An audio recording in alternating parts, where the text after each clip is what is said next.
miss you, babe. And someone else again. Ikaw nagluto, ma'am? Hindi ikaw? Hinibili lang? Hindi. Niluto nung ano ko. Andiyan na kayo, ma'am. Oo. Bakit na? Pati mo nga. Bakit yung bigla niya eh? Boy.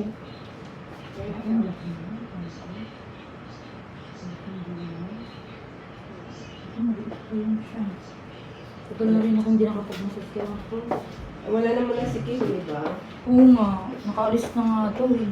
Saan naman siya? Ang sakit. Kasi ka ito kumain. Sino? Yung anak mo? Oo. Yung minasas ko? Oo, gano'n kami dito pag kumain. Ah, hindi pa siya nakakain. Kasi minsan pagdating, Ikaw kumain ka na. tapos sumubo na ako. Ay, hindi ka busog. Hindi ka naman totaling busog. Mag-soft drinks kasi ako, eh, medyo nabusog ako. Pero, Yung kanin konti lang. konti lang ako magkain. Dapat nga maraming kanin ha. Makanin ako. Okay na, may kanin Thank pa you. rin. Okay na po.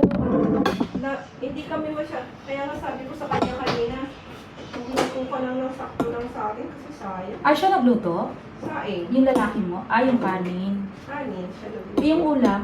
Bili. Ako minsan, ako ano. Yung apo mo kumain na. Oo, kami puro mga ano yan, pag kumain niya, parang mga kain sila, tapos ano, Konti lang. chicken. Ah, puro chicken lang. Dati ano yun, ang daming pagkain na galing sa Jollibee, pinadala nga ni Ma'am Rose sa akin. Sabi, dalhin mo na yan. Dinala ko rin. Huwag na wala nang kakain siya. French fries yata yun ng Jollibee.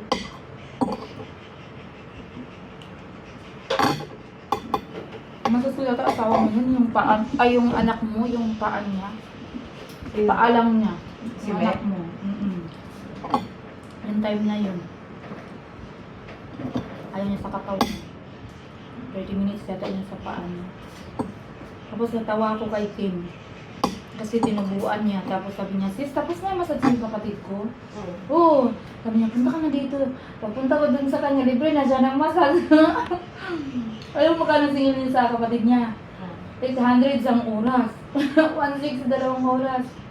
Ang gulat ni Kim eh. Nakita mo dyan talaga itong gagang massage kaya sa tapat. Ah, meron? Diyan lang sa may gate. Nakatry ka? Oo. Okay naman. Okay naman sila. Magkano per hour? Yung may hot stone nila,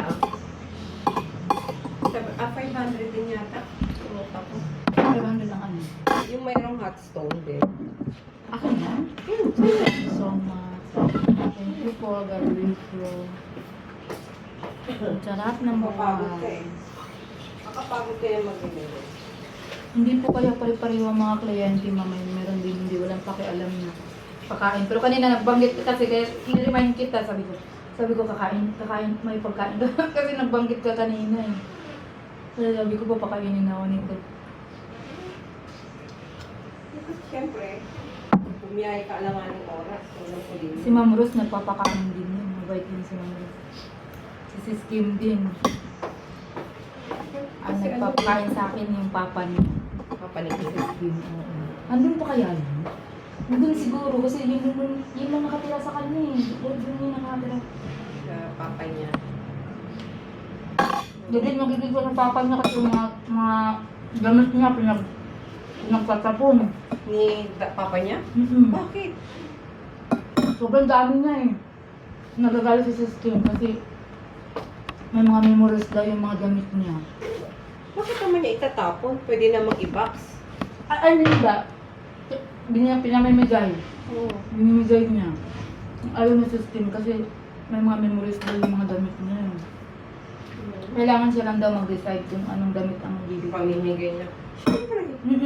Ako din gano'n. Ipapa niya, nagsusumbong yung, sino din nagsumbong? Yung parang friend niyang Chinese, may friend siyang Chinese eh. Kaya pag habang minamasas ko siya, nanggigigil siya sa papa niya. Pero hindi din niya matiis. Hindi na nakilala ng mga awtoridad ng mga batang nagtutbo at mga biktima. Pero ayon sa barangay, unang sigaw. Mukhang kamukha pa naman siya ng papa niya. Ito yun?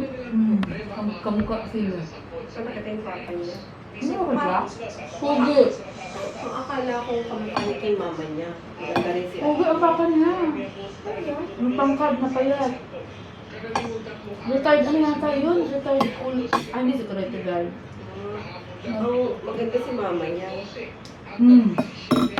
Ganda din mama niya. Nagtipin-tipin kami dati ng Batang Quiapo. Sumama-sama yung mama niya. Ah, nag-taping kayo? Kain po. Oo, sumama yung mama niya. Sobrang pagula. Lumabas. Sa massage. May ganun eh. Yung siya, may allergy yan sa ano. Malakas yung aircon niya. Ayun nga, kaya nagtatalo kami. Ayoko na ma-aircon. Sobrang nagbibigay ng sakit ang aircon. Buti nga habang nagmamasas kami, pinantian lang. Ay, hindi masyadong malakas kasi pag ano, sasabihan ko siya. Oo, lakas daw masyado aircon mo. Nanay. Tapos namasal si nanay. Hindi nga pwedeng ganun eh. Matigas ulo niyan eh. Kaya nagtatalo kami eh. Nanay. Eh, dadalawa lang kami dito eh. Ay, naman mo kayo. Kasama yung asawa mo, ma'am? Wala na.